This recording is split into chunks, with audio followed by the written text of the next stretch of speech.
আমাদের কাছে অবাক লাগে এরা কি করে বিএনপির মতো একটি দলের প্রভাবশালী নেতৃত্বের অবস্থানে এখনো রয়েছে।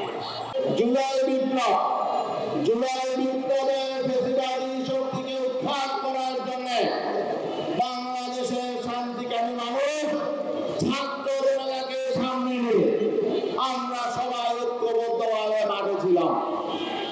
জুলাই বিপ্লবের মধ্য দিয়ে ফেসিবাদের উৎখাত হয়েছে।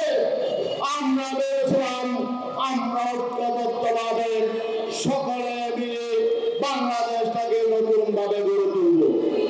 আমরা পুরাতন রাজনীতি, পুরাতন দুঃশাসন, স্বৈরাচারের অবসান ঘটিয়ে নতুন বন্দোবস্তের ভিত্তিতে নতুন বাংলাদেশ আমরা গড়ে তুলব। কিন্তু দুঃখজনক বাস্তবতা হলো আমরা 5 আগস্টের পর দেখলাম মাত্র অল্প দিনে এভাবে আমি জাতি বিভক্ত হয়ে গেল, দুইটা শ্রেণীতে পরিষ্কার বিভক্ত হয়ে গেল। একটা শ্রেণী নতুন বাংলাদেশ চায়, নতুন রাজনৈতিক বন্দোবস্ত চায় এবং মানুষের অধিকার ফিরে দেওয়ার জন্য এখানে নতুন ভাবে আবার যাতে কোনো স্বৈরতন্ত্র কায়েম হতে না পারে এই জন্য রাষ্ট্র সংস্কার চায়।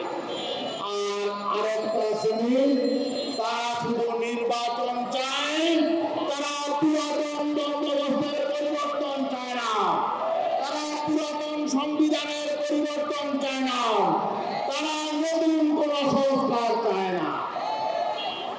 আমাদের কাছে অবাক লাগে যে এই জুলাই বিপ্লব থেকেও তাদের কোনো শিক্ষা হয় নাই, তারা সেই পুরাতন কালচারে রাজনীতি করতে চায়।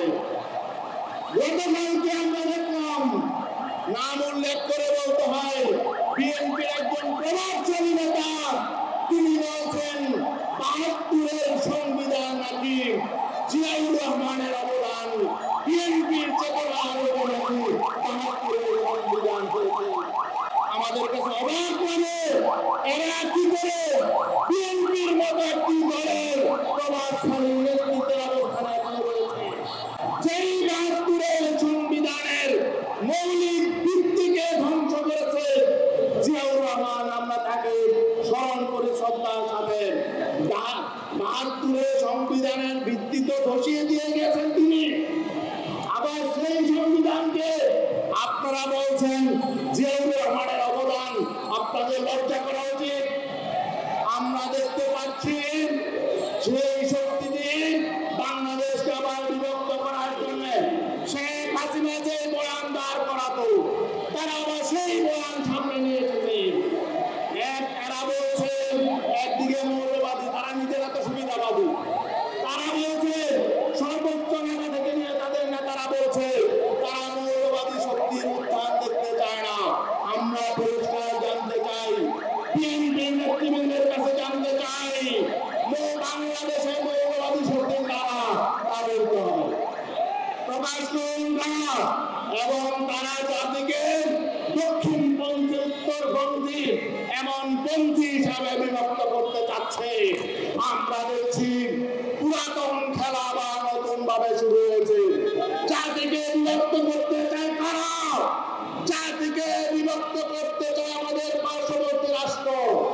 অতএব যখন দেখবেন কোন রাজনৈতিক দল জাতি বিভক্তির বয়ান নিয়ে সামনে আসছে, বুঝতে হবে তারা পার্শ্ববর্তী রাষ্ট্রকে শক্তিশালী করতে চাচ্ছে, তাদের পরিকল্পনা নিয়ে আগাচ্ছে। তারা রাষ্ট্রের সকল নাগরিকদেরকে তাদের ভোটাধিকার, তাদের নাগরিক অধিকার সকলে সমান চায় না। এই বৈষম্য বিরোধী আন্দোলন হয়েছে, কোন বৈষম্য থাকবে না।